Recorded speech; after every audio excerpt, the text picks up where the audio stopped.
होशियार नहीं बेवकूफ है। धोखे देने वाला होशियार नहीं होता,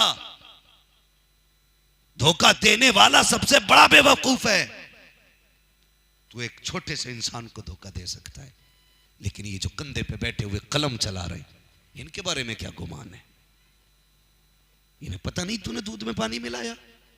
इन्हें पता नहीं तूने 1 किलो की जगह 900 ग्राम तोले? हाँ, कम कोई नहीं है, न कम खरीदार है न कम बेचने वाला है। ये ठेलों पे जाके देखो, ऊपर लगा देंगे खूबसूरत आम, रेट कह रहे क्या रेट है? 80 रुपए किलो। तो देख के बंदा कहता चल देव भाई 80 रुपए किलो, आम तो अच्छा है। एक आगे से उठागा, एक नीचे से, एक आगे से एक नीचे से। वो जो नीचे सब थे ना कच्चे पक्के, वो सब थैली में डाल देता बंदा, वो भी तोल के दे दिए। दिल पे हाथ रख, मैं कहता हूं सिर्फ 2 दाने तेरी थैली में गलत आए। कितने? 2। उन 2 दानों का पैसा, 2 अदद का पैसा अगर 10 रुपए भी मान ले और तेरे 10 लाख में मिल गए जाकर के, जो तूने धोखा दे करके लोगों से हासिल किए थे, अल्लाह तेरे 10 लाख की कमाई को बर्बाद कर देगा। कभी सोचा इस बारे में? क्या हुआ जी, 2 ही आम तो गलत दे दिए थे। हाँ, अगर बेचने वालों के अंदर यह हाल है तो खरीदार भी कम नहीं है। 3 ठेले लगे देखेगा ना तो सौदा करना हुक्म है, सौदा करो।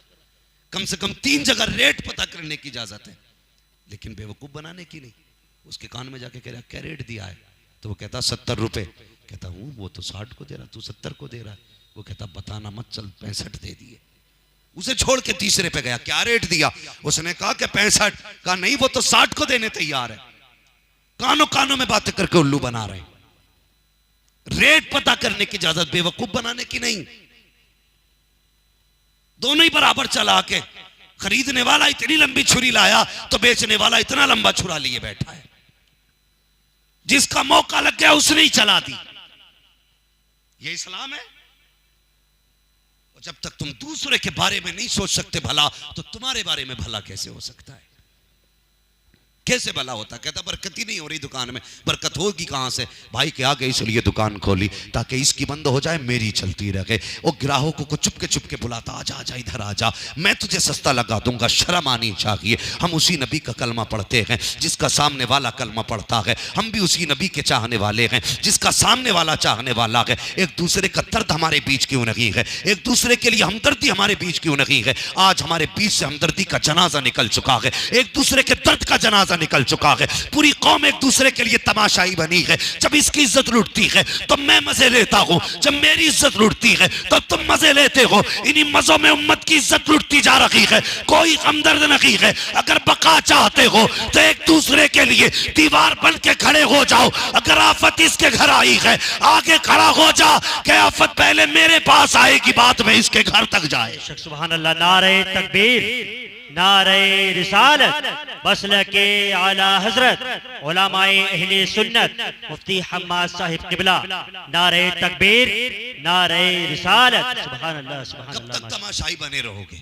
आज मौज आ रही है, लगी पड़ी है। 10 लाख मिल गए बेटे को, हैं? होश थोड़ा ही है। जिस चौराहे पे बैठ रहा कि हाँ जी रिश्ता हुआ है, बेटे को 5 लाख मिले, 10 लाख मिले, गाए जा रहे हैं।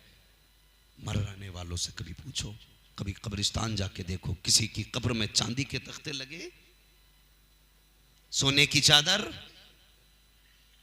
इन्वेटर किसी ने लगवाया कब्र में, कोई ऐसी लेके गया?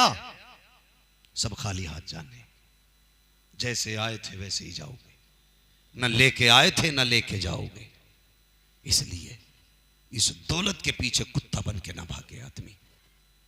मत भागो दौलत के पीछे, किसी की मदद के लिए लग जाओ, किसी के बारे में भला सोचो। रिश्ते कभी पैसा देख के मत करो, रिश्ते मुस्तफा का दीन देख के करो। आधी दुनिया का बादशाह है हजरत उमर फारूक आजम। आज 4 मोहल्लों की प्रधानियां बन जाती है ना, तो फिर वो कपड़ों में नहीं आती है, बार बार यूं करता, यूं। कौन है साहब? प्रधान जी जा रहे हैं, कपड़े का कलर बता देता प्रधान है। आधी दुनिया का बादशाह है उमर। घर आया शरीक हयात, कहा जी बेटे का रिश्ता करना है कि नहीं? कहा मेरे सरताज ये फैसला तो आपको करना है। कहा बेटा जवान हो चुका है, रिश्ता तलाश कीजिए। कहा रिश्ता तो मिल चुका है। कहा किस जगह पे? चलो फला मकाम है, फला जगह है, फला मोड़ है, उस जगह पे एक औरत रहती है, उसके घर से बेटे का रिश्ता करना है। मियाँ बीवी बीवी दोनों उठे, हजरत उमर दरवाजे पे आ गए। आज बेटी का रिश्ता जब किया जाता है, पहले बेटी वालों को जलील किया जाता है, रुसवा किया जाता है, पहले उनसे पैर की जूती साफ कराई जाती है, तब जाके उसकी बेटी को घर में जगह दी जाती है। आज तारीख उमर देख उठा करके हजरत उमर की जिंदगी आप देखिए, मियाँ बीवी दोनों चले गए, आए गए, चलने के बाद दरवाजे तक पहुंचे। बीवी ने कहा अंदर नहीं चलते, कहा नहीं मेरी ज़ौजा आप चली जाओ, और जाके ये मत बताना मैं उमर की बीवी हूं, ये मत बताना मैं दरवाजे के बाहर खड़ा हूं। अल्लाह अकबर। बीवी अंदर गई है, जाने के बाद कहा खातून अस्सलाम वालेकुम। बीवी ने जवाब दिया कैसे आना हुआ? कहा बड़ी कीमती चीज लेने आए थे। कहा मेरे घर पे तो कोई भी कीमती चीज नहीं है, मैं बेवा हूं, बेटी यतीम है, मेरे घर में कुछ भी तो कीमती नहीं है, ऐसी कौन सी कीमती चीज है जो तुम लेने के लिए आई हो? कहा कि मैं तुम्हारी बेटी लेने के लिए आई हूं। इतना सुनना था, खातून के तेवर बदल गए, चेहरा बदल गया, अंदाज बदल गया। कहने करीब बस कर खातून चुप हो जा। कहा किस लिए? कहा किसी अजनबी को यूं तो बेटी नहीं दी जाती है, बता तो सही कौन है तू, कहां की रहने वाली है, बेटा किसका है, नाम क्या है बेटे का? हजरत उमर फारूक आजम की बीवी रिश्तों को छुपाना चाहती थी, इस राज पे पर्दा डालना चाहती थी कि मैं अमीरुल मोमिनीन की बीवी हूं। अल्लाह अकबर। जब कहा था किसकी बेटी, किसका बेटा है, बाप कौन है तेरे बेटे का, तो मजबूरी के साथ कहना पड़ा कि मैं अमीरुल मोमिनीन फारूक आजम की बीवी हूं। अल्लाह अकबर। इतना सुनना था, चीख निकली खातून की, रो के कहती है माफ किया जाए, हम तुम्हारी बराबरी के नहीं है, हम ठहरे गरीब लोग और आपके शोहर अमीरुल मोमिनीन है, आधी दुनिया के बादशाह है। अल्लाह अकबर। इतना सुना, हजरत उमर की आंख में आंसू आ गए, हजरत आपकी ज़ौजा रोने लगी, हाथ पकड़ा दरवाजे पे लाई कि देख उमर का हाल क्या है। फरमाया जाता है, तारीख में आता है, जब वो बागर दरवाजे पे आई, हजरत उमर की आंख में आंसू थे, रो के कह रहे थे या अल्लाह इस दरवाजे से खाली ना लौटाना, इस दरवाजे से उमर को खाली ना लौटाना। आपके आंसू रंग लाए। खातून ने इजाजत दे दी, आपके बेटे का निकाह हुआ, निकाह के बाद रुखसती हुई, बेटी घर आई है। अब जरा बेगैरत ससुर सुने, जब बहू के गले में हाथ डाल के कहते हैं ये तो मेरी फ्रेंड लगती है, ये तो मेरी दोस्त है, इससे मेरी दोस्ती का रिश्ता है, हया नहीं चाहिए। बहुओं से दोस्ती का रिश्ता नहीं, बहुओं से बेटी का रिश्ता होता है, बाप का रिश्ता होता है। नजरों में हया रखा करो, दूसरे की बेटी को अपनी बेटी की तरह रखा करो। खुदा की कसम अगर तुम्हारा किरदार ऐसा हो गया तो खुदा भी राजी हो जाएगा, मदीने वाला मुस्तफा भी राजी हो। सुभान अल्लाह। नारे तकबीर, नारे रिसालत, मसलके आला हजरत उलमाए अहले सुन्नत मुफ्ती हम्माद साहिब किबला फैजान सरकार गौसे आजम उर्से भरपूर शाह बाबा। नारे तकबीर, नारे रिसालत। सुभान अल्लाह, माशाअल्लाह, जिंदाबाद। जल उठे सीने के दाग से, इस घर को आग लग गई घर के चिराग से। हाँ, घर के चिराग से। हमने बहू को बेटी की नजर से नहीं देखा, हमने उसे अपना हरीफ जाना, मध्य मुकाबिल जाना। लोग कहते हैं बहू इज्जत नहीं देती, मैं कहता हूं कभी उसे बेटी की निगाह से देख। ओ यार वो तो बाप की तलाश में यहां है, बाप छोड़ के आई है, चाहती है कोई बाप मिले। अगर प्यार से बेटी कह देगा कसम खुदा की तेरे लहजे में अगर एक मन प्यार होगा तो उसके लहजे में 100 मन इज्जत होगी। लेकिन गलती हमने की है, हम उसे बेटी का प्यार न दे सके, इसलिए उसने हमें बाप वाली इज्जत नहीं दी, नहीं दी बाप वाली इज्जत। हजरत उमर फारूक आजम लेके आके फरमाने लगे बेटी बता मैं तेरा क्या लगता हूं। आंख में आंसू आए, कहने लगी तुम मेरे चचा भी लगते हो, तुम मेरे बाप भी लगते हो। हजरत उमर कहने लगे आज के बाद बेटी मुझे अपना बाप समझना, चचा नहीं बाप समझना, और मुझे बाप कह के आवाज देना। अल्लाह अकबर। आप फरमाने लगे बेटी वो बात तो बता दे जो तू रात में अपनी मां से कह रही थी। अपनी मां से जो कहा था कौन सी जनाब? कहने लगी मैं जो रात को चक्कर लगा रहा था, तेरी मां ने दूध में पानी मिलाने का, तब तूने क्या कहा था? कि मैंने कहा था खुदा देख रहा है। हजरत उमर रो दिए, फरमाने लगे बेटी मैं रोज अदालत में जाता हूं, फैसले करने रहते, जब मैं घर से चला करूं ना मेरा हाथ पकड़ के सिर्फ इतना कहना है अब्बा फैसला सोच समझ के करना, खुदा देख रहा है। सिर्फ इतना याद दिलाना है कि खुदा देख रहा है। आज हमारा अकीदा इतना मजबूत है खुदा देख रहा है, नहीं रहा ही नहीं अकीदा कि खुदा देख रहा है। हम तो गुनाह करते ना तो हम ये सोचते अगर बाप आ जाए ना तो डीपी हटा देते, बाप आ जाए ना तो चैनल ही चेंज कर देते, बाप आ जाए ना तो पूरी जो रील चल रही होती है वो सारी बदल देते हैं खड़प, इसलिए कि बाप आ गया। बाप का इतना डर है, खुदा का बिल्कुल डर नहीं। हम क्यों भूल जाते हैं कि खुदा देख रहा है? क्यों याद नहीं रहता हमें कि खुदा देख रहा है? जो खुदा हज करते हुए देखता है वो खुदा गुनाह करते हुए भी देख रहा है। जो हमें तवाफ करते हुए देख रहा है वो हमें जिना करते हुए भी देख रहा है। क्यों भूल जाते हैं हम? सच्ची बात बता दूं, बात कड़वी है, बुरा ना मानना।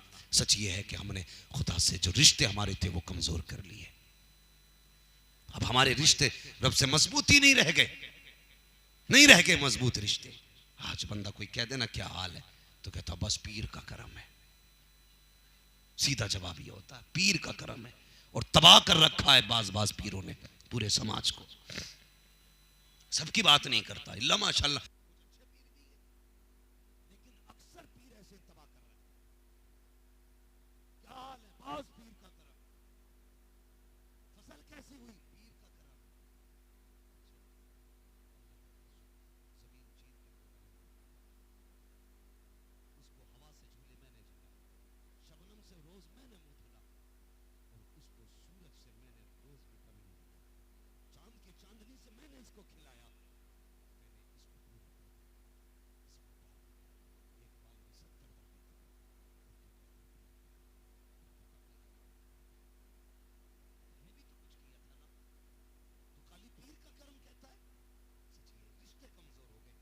कहना था पीर का करम है, ये कहना था दुआएं पीर की है, करम खुदा का हो रहा।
गवाह बन के आया, सब छुट के चले गए, एक बंदा रह गया, वो था परदेसी। उसका तो कोई था ही नहीं। उसने जब देखा 19 के 19 छूट गए, उसने सजदे में सर रखा, रो के कहने लगा, या अल्लाह, ये जो 19 छूटे ना, हो सकता है इनमें से कोई असल कातिल हो, लेकिन तू जानता है मैं कातिल नहीं हूं। लेकिन क्या करूं, मैं परदेसी हूं, मेरा कोई गवाह भी नहीं, कोई सबूत भी नहीं, सिफारिशी भी नहीं, कोई मेरा हमदर्द भी नहीं, कोई मेरी सी कहने वाला भी नहीं। मेरे अल्लाह, अब तो मेरा गवाह भी तू है, मेरा सबूत भी तू है, मेरी दलील भी तू है, मेरी बेगुनाही का सबूत भी तू है। इसने रो के इतना कहा, उधर हारून रशीद बिस्तर पे लेटे थे, आवाज आई, हारून तू आराम से लेटा है, हमारा बंदा तेरी कैद में बेगुनाह बंद है। इतना सुना बिस्तर से उठे, दौड़ लगाई, कैद में आ गए। जब जेल में आके देखा, कोई नजर नहीं आया। कहने लगे कोई तो होगा। जब भेजा गया है तो गौर किया, एक अंधेरे कमरे में झांक के देखा, कोई रो रहा था। वो कह रहा था, यार अब मेरा गवाह भी तू, मेरा सिफारिशी भी तू, मेरा जमानती भी तू। गए, जाके हाथ पकड़ के उठाया, क्या यार बस कर, चल घर चल। लेके आए, सुबह को नहलाया, दरबारी लिबास पहनाया, ऐलान कर दिया, लो लो बगदाद में आओ, लोगो इसका चेहरा देखो। किसी की जमानत किसी के बाप ने ली है, लेकिन ये वो नसीब वाला बंदा है जिसकी बेगुनाही की जमानत खुदाए पाक ने दी है। सच ये हमने पुकारना छोड़ दिया रब को, हमारे रिश्ते कमजोर हो गए अल्लाह से। रिश्ते मजबूत रखो, रिश्ते मजबूत रखो, और भलाई चाहते हो तो हुजूर की शरीयत को पाबंदी से आप मजबूती से थाम लें। एक एक बेटी की आबरू की हिफाजत करें। मैं सोचता हूं ऐसे बाप समाज में कैसे जिंदा रह लेते हैं जिनकी बेटियां मुंह का लेकर के चली जाती है, समझ में बात नहीं आती। भाई इज्जतें बार बार नहीं मिलती। प्रॉपर्टी खरीद लोगे, बिल्डिंग खरीद लोगे, गाड़ियां खरीद लोगे, बंगले खरीद लोगे, लेकिन इज्जतें खरीदी नहीं जाती। बेटियों को समझाओ, उन्हें बताओ कि तू कनीज़े फातिमा ज़हरा है। उन्हें समझाओ कि तुम्हारा एक कदम पूरी समाज, पूरी सोसाइटी को जलील कर देगा। संभाल के रखो बेटियों को। किसी ने कहा था, तालीम औरतों की जरूरी तो है, मगर खातूने खाना हो वो सबा की परी ना हो। मैं तालीम का मुनकिर नहीं हूं, पढ़ाइए बेटियों को एहतियात के साथ, ऐसे पढ़ाइए कि बेटियों की तालीम भी हो जाए, उनकी इज्जतें भी महफूज रहें, उनकी इज्जतें भी महफूज रखें। आज इज्जतें महफूज नहीं। जाके देखो हमारी बेटियां उनके बिस्तर पे लेटी हैं जिनके होठ तक नापाक है, जिनके बदन कपड़े तक नापाक है। हमारी बेटियां उन बिस्तरों पे जाके लेट गई, हमारी कौम मौज कर रही है। कव्वाल बुलाना जी, धड़ाधड़ चल रहे पैसे। उसने शेर मारा उधर गड्डी, उसने शेर मारा उधर गड्डी, और जेब में रख। अगर कोई गरीब बेटी दिखे तो जा ये पैसा जाके उसके निकाह में लगा दे। हो सकता है तेरे पैसे से किसी का घर आबाद हो जाए, खुदा तेरे लिए जन्नत में महल तामीर फरमा देगा। बदलो अपने आप को जवानों, अब हुजूर वाले बनो, हुजूर वाले बनो। तुमसे भी गुजारिश है, आज देखो ना, वो तो पहले वो धागे बांधते थे, आज मुसलमानों के हाथ में धागा, पता ही नहीं चलता अब्दुल्ला जा रहा कि ये राम स्वरूप जा रहा। हाँ, राम स्वरूप कंगन कड़े पहने घूम रहे। और अभी बात कर लो तो गौस का दामन नहीं छोड़ेंगे, उड़ के कह देंगे। पीर का दामन नहीं छोड़ेंगे, कूद के कह देंगे। भाई क्या नतीजा इसे दामन का, मुझे भी बताना। कहां हो हम? आज एक्सीडेंट हो रहे, पता ही नहीं चलता। कितनी मुस्लिम लाशें शमशान पहुंचा दी जाती है कि पहचान ना हो सकी। क्यों? हमारी वज़ाक़त दुरुस्त नहीं है। हम जलसों में टोपी ओढ़ेंगे या जुमे में टोपी ओढ़ेंगे, बाकी ओढ़ते ही नहीं। तुम्हें क्या लगता है ये मौलवियों ने जो कुर्ता पजामा पहन रखा, ये किसी ने कान पे बंदूक रख के पहनाया? किसी ने गर्दन पे छुरी रखी के पैन वरना गला काट देंगे? किसी ने जबरदस्ती पहनाया? नहीं, हमने किसी के दबाव में आके नहीं पहना है। उलमा ने कुर्ता पजामा किसी के जोर जबरदस्ती से नहीं पहना। ये जमात इसलिए कुर्ता पजामा पहनती है कि मेरे हुजूर को ये लिबास पसंद है। हमारे चेहरों पे दाढ़ियां इसलिए कि ये हुजूर वाला चेहरा है।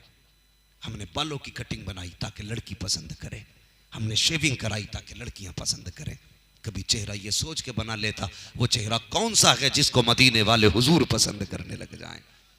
कभी ये सोच के चेहरे बनाओ, कभी चेहरे हुजूर वाले बनाओ, लिबास मुस्तफा वाला पहनो, अपने घरों के हालात बेहतर करो। हर मुस्लिम की जिम्मेदारी है अपनी बेटी की हिफाजत करे, अगर कोई आगाह करे तेरी बेटी को फलां के साथ फलां ढाबे में बैठा देखा है, तो लड़ जाता बंदा, कहता जी मेरी बेटी को उड़ा रहे हो तुम, मेरी बेटी की तहज्जुद कज़ा नहीं होती, मुसल्ले से उतरती नहीं, तूने ढाबे में कब देख लिया। और शर्म कर, अगर कोई आगाह करे होशियार हो जा। कल जब भाग जाती है तो आके कहता है मौलाना आसिम साहब तावीज दे दो।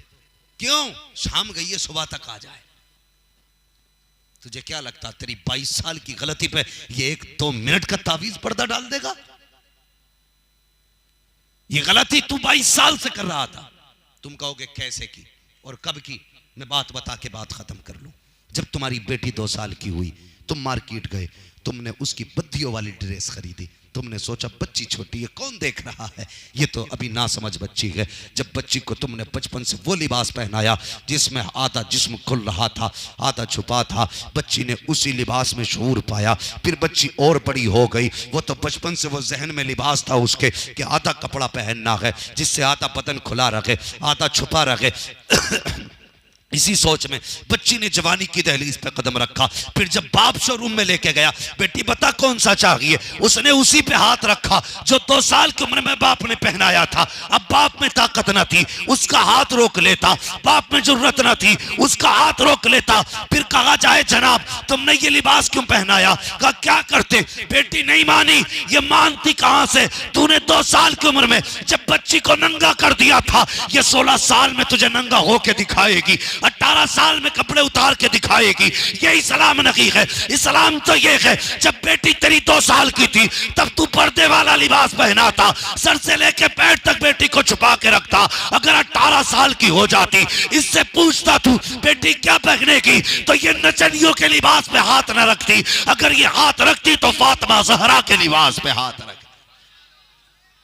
गलती हमने की है, हमने बचपन से बच्चियों को लिबास अच्छे न दिए। कोई बात नहीं जी, 2 ही साल की तो है ना, ये 2 साल को अगर तुम ये लिबास पहनाओगे तो ये 100 साल तक रुलाएगी। इसलिए बच्चियों का लिबास अगर खरीदें, ऐसा खरीदें जिसमें पर्दा हो, ऐसा खरीदें जिसमें हया हो, ऐसा खरीदें जिसको देख करके लोग पहचान ले मुस्तफ़ा की उम्मत की बेटी जा रही है। मैं इस पे बात नहीं करूंगा आज नकाब कैसे कैसे चल रहे हैं, वो तुम्हें भी पता कैसे कैसे नकाब है, मुझे भी पता है। आज बेहयाई की हद हो गई है। हया लाजिम करो, हया। अपने आप को बचाओ, परिवार को बचाओ। आज बंदा दूसरों पे टिप्पणी करता है, हम पे जिम्मेदारी बनती है हम अपने घर को देखें। सिर्फ छोटा सा एक अमल कर लें, पूरा माशरा संवर जाएगा, पूरी सोसाइटी संवर जाएगी। बस इतना सा काम करना है आपको कि सिर्फ अपने घर की देखभाल करनी है। हर बंदे को अपने घर की देखभाल करनी है। पता चला चाय पी लिया, फलां की बेटी फलां जगह चली गई, मैंने उस जगह देखी, पता क्या, जब ये कह रहा है बैठ के उस वक्त अपनी बेटी दूसरों के साथ घूम रही थी। कोई नतीजे इससे? हर बंदा अपने घर को देखे, अपने घर की इज्जत बचाए। याद रखिए यही बेटियां हैं, अगर ये हया पे कायम हो जाएं, अल्लाह इनके सदक़े में माँ बाप को बख्श देता है। और अगर ये अपनी हरकतों पे और जरी हो जाएं, इनकी वजह से माँ बाप दोज़ख में जा सकते हैं। बेटियों की अच्छी परवरिश करें, हया का सबक बेटियों को पढ़ाएं, शर्म बेटियों का गहना बनाएं, जेवर से ज़्यादा बेटियों को शरीयत मुस्तफ़ा और दीन मुस्तफ़ा की तरफ लेके आए।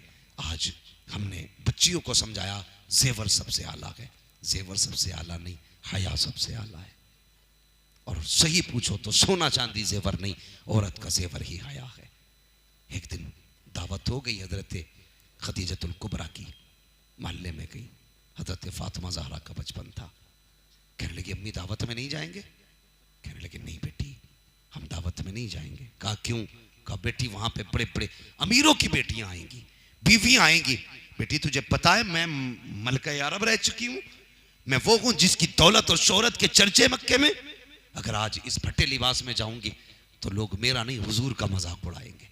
ये सोच के आप फरमाती हैं नहीं बेटी हमें निकाह की, हमें शादी की तकरीब में नहीं जाना।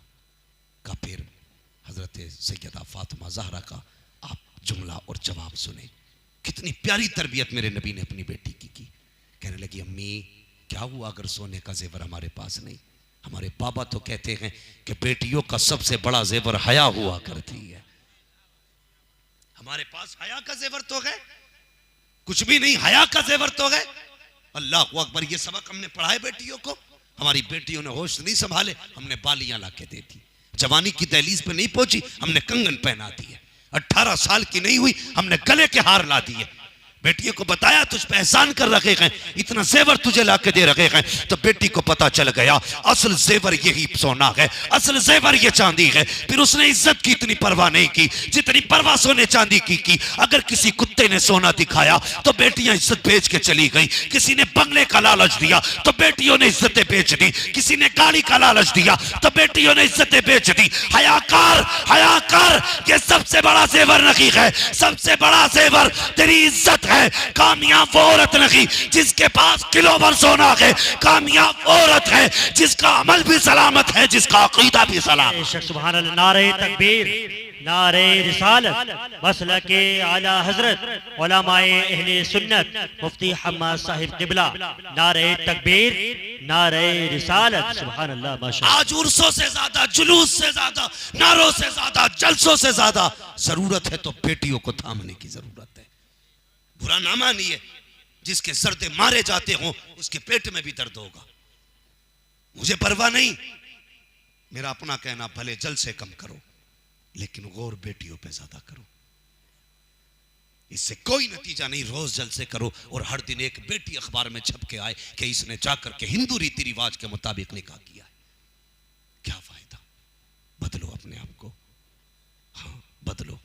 जो पैसा आप लगा सकते हैं किसी के निकाह में लगाइए ताकि बेटियों का ईमान बच जाए। गलत नहीं कहा, मेरे हुजूर की सच्ची बात आज साबित हो रही है। हमेशा हुजूर ने जो कहा सच कहा, लेकिन इस सच्चाई को आंखों से देख रहे हैं। मेरे हुजूर ने क्या कहा था? गरीबी इंसान को कभी कभी कुफ्र तक ले जाती है। आज वो दिन आ गया, बेटियों के पास पैसा नहीं है ना तो वो जाके किसी के बिस्तर पे लेट गई। ये लेके गई ना गरीबी, वहां तक लेके गई, वहां तक गरीबी।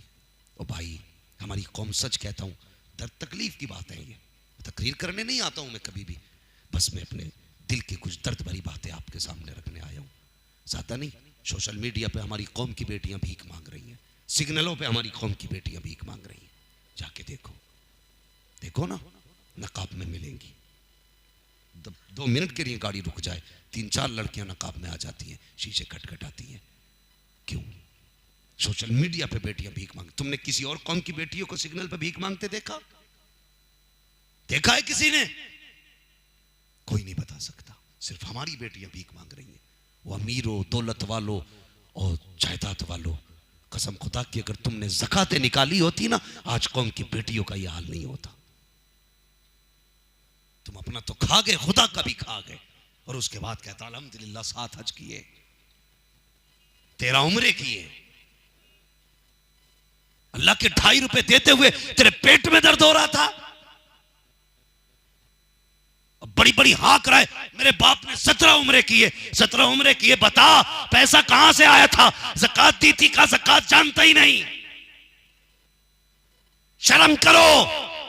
क्या करोगे ऐसी दौलत का जिस कौम की बेटियां सिग्नल पे भीख मांगती रखे और वो कौम 5 स्टार में जाकर के नींदें पूरी करे, दौलत को आग लगाए, एक एक वक्त में 7-7 हजार का खाना खाए, और लानत हो ऐसी दौलत पे जो गरीबों के काम ना आ सके। मैं दावे के साथ कहता हूं, अगर मेरी कौम सिर्फ ज़कात देना शुरू कर दे, ना कोई बेटी गैर मुस्लिम होगी, ना कोई बेटी भीख मांगेगी। सिर्फ ज़कात देनी शुरू कर दे। हमने ज़कातें बंद कर दी, ज़कातें बंद कर दी। लेकिन गड़बड़ है जी, गड़बड़ है। वो गड़बड़ ये है, आज मौलवी कितनी नहीं चलती जितनी पीर की चलती है। और पीर उस घर में कयाम फरमाता है जिस घर में आलीशान बिस्तर हो। बैठने से पहले ये पूछ तूने ज़कात दी है कि नहीं। हाँ, जूस पीने से पहले ये पूछ इस पैसे से तू जूस लेके आया, बता तूने ज़कात दी थी कि नहीं। अगर नहीं दी, एक बार तू कह दे कि ज़कात दिया कर, हो सकता तेरे इस जुमले से कई बेटियों के घर बस जाएं, कई बेटियों के। लेकिन क्या जरूरत पड़ी? अपना नजराना आना चाहिए, ज़कात जाए ना जाए। नहीं मेरे भाई, अब किसी का इंतजार न करो समझाने के लिए। जिब्रील नहीं आएंगे, जिब्रील नहीं आएंगे, अब हमें खुद को बदलना होगा। और ये तो रब भी कहता है, अल्लाह उस वक्त तक किसी कौम की हालत नहीं बदलता जब तक कौम अपने हालात को खुद ना बदले। कहते हैं अल्लाह, हाँ मोहम्मद मोहम्मद बिन कासिम दे दे, खालिद बिन वलीद दे दे, क्या लगता खाली हाथ उठा के आ जाएंगे? तू घर में लेटा रहे, तेरे हिस्से की जंग खालिद बिन वलीद करेंगे। तू घर में लेटा रहे, तेरे हिस्से की लड़ाई मोहम्मद बिन कासिम करेंगे। शेख सादी शिराजी रहमतुल्लाह तआला अलैह ने फरमाया, फरमाते हैं पहले अपने हिस्से का काम करो, उसके बाद दुआएं करो। हिस्से का काम करो, पहले मेहनत कर, फिर दुआ कर, अल्लाह कामयाबी देगा। फरमाते हैं बिना हिस्से का काम किए दुआ करना फजूल है, और सिर्फ मेहनत पे भरोसा करना ये घमंड है। हमें दुआ भी करनी है और हिस्से का अपने हिस्से का करेंगे इंशाअल्लाह। या जाके सुबह को सो के कहेंगे मौलवी बढ़िया आया था, इतना छोटा मौलवी था, इतनी बड़ी कुर्सी में बैठा था। नतीजा इससे नहीं निकलेगा मौलवी कैसा था, नतीजा इससे निकलेगा हम क्या कर रहे हैं। मौलवी आया चला जाएगा, लेकिन तुम अपनी जगह पे रहोगे, तुम अपनी जगह पे रहोगे। क्या होता है यार, देखा जाएगा, बुढ़ापा आएगा तौबा कर लेंगे, फलां के नमाज पढ़ा देगा जन्नती हो जाएंगे। भाई सबको अपनी कब्र में लेटना है, ना तुम मेरी कब्र में आओगे ना मैं तुम्हारी कब्र में आऊंगा। तैयारी कर लो, ज़कातें देना शुरू करो, ताकि गरीब बेटियों के घर बसने लगे और उन्हें फिर किसी गैर का मुंह देखने की ज़रूरत ना पड़े। हमारी बेटियां सिग्नलों पे भीख न मांगे, सोशल मीडिया के जरिए भीख न मांगे। हमारे अमीरों की जिम्मेदारी है ज़कातें दें, हाँ, और गरीबों की जिम्मेदारी भी है कि वो भी ज़रा मुंह नीचा करके रिश्ता किया करें, मुंह उठा के रिश्ते ना किया करें। रिश्ते बराबरी के लड़के देख के दे दिया करो। तुमने भी तो हद कर दी है, लड़की तभी देनी है जब MBBS मिलेगा, ये सोच के ना दे, बस ये देख के लड़की दिया करो। अगर बंदा अल्लाह वाला गए तो फिर बेटी हवाले कर दे, इसलिए कि जो अल्लाह के साथ वफादार है वो तेरी बेटी के साथ भी वफादार रहेगा, और जो रब के साथ वफादार नहीं वो तेरी बेटी के साथ भी वफादार नहीं। कभी दौलत न देख, रिश्ते देख बंदे के अल्लाह से कैसे। रिश्ते अच्छे हों तो सौंप दे बेटी। आज दौलत देख के बदमज़हबों में, वहाबियों में, बदअकीदों में बेटी झोंक देते हो, ऐसा ना करो। सिर्फ दौलत के लालच में 30 साल जिंदगी के लिए बेटी को दोज़ख का ईंधन ना बनाओ। मत देखो कि साहब पैसे वाला था इसलिए बेटी भेज दी, ना, गरीब के हाथ में बेटी का हाथ दे दे, एक वक्त रोटी खिलाएगा ना, सोने चांदी के जेवर नहीं पहना सकता, लेकिन शुक्र अल्लाह का कम से कम ईमान तो बचा रहेगा, ईमान बचा रहेगा। कब्र में बेटी जाएगी, कोई आई ना आए, फातिमा ज़हरा का बाबा आ जाएगा, वो आके सीने से लगा लेंगे। इसलिए ज़रूरी है गरीब भी नीचा मुंह करके रिश्ते करें, अमीरों से गुजारिश है ज़कातें दें, लोगों की मदद करें, मदद करें लोगों की। हो सकता है तुम्हारी मदद से किसी बेटी का ईमान बच जाए। बेटियों को बताइए, उन्हें बताइए दोज़ख क्या है, उन्हें यह भी बताइए जन्नत क्या है। समझाना बेटियों को, अपनी बेटियों को कनीज़े फातिमा ज़हरा बनाए। फरमाया गया या अय्युहल्लज़ीना आमनू क़ू अनफुसकुम व अहलिकुम नारा, ए ईमान वालों अपने आप को और अपने घर वालों को जहन्नम की आग से बचाओ। जिम्मेदारी है हमारी, हम बचाएंगे, हम पे लाजिम है हम अपनों को रोके, हाथ पकड़ के रोके, डांट के रोके। मगर वो भाई बहन को कैसे समझा सकता है जो खुद 3 घंटे फ़ोन पे बात करता होगा? वो बहन को रोक लेगा बात करने से? नहीं रोक सकता। जब भाई बेगैरत होता तो बहनें भी बेगैरतें हो जाती हैं। वो भाई, बेटियों ने दुपट्टे कब उतारे? जब भाइयों ने टोपियां उतार दी। तुम टोपियां पहनने शुरू कर दो, बेटियां दुपट्टे पहनने शुरू कर देंगे। लाजिम है हम पे, पहले हम अपने आप को बदलें और बेटियों की, बहनों की इज्जत की हिफाजत करें। बस अल्लाह ताला मेरी गुफ्तगू पे पहले मुझे अमल खैर की तौफीक बख्शे, उसके बाद पूरी उम्मत मुस्लिमा को अमल खैर की तौफीक अता फरमाए। बस जो हुए अगलात उनको माफ़ फरमाए रब्बे कायनात। ज़िंदगी ने दिया साथ, फिर होगी मुलाकात, चमन रहा फूल खिलेंगे, ज़िंदगी रही फिर मिलेंगे। मुसाफिर हैं हम भी, मुसाफिर हो तुम भी, किसी मोड़ पर फिर मुलाकात होगी। फ़कीरान आए सदा कर चले, सदा खुश रहो, ये दुआ कर चले। सारे लोग कलमा शरीफ पढ़ लीजिए, ला इलाहा इल्लल्लाहु मुहम्मदुर रसूलुल्लाह, अस्तगफिरुल्लाह रब्बी मिन कुल्ली ज़ंबिन व अतूबु इलैह। अस्सलामु अलैकुम व रहमतुल्लाहि व बरकातुहू।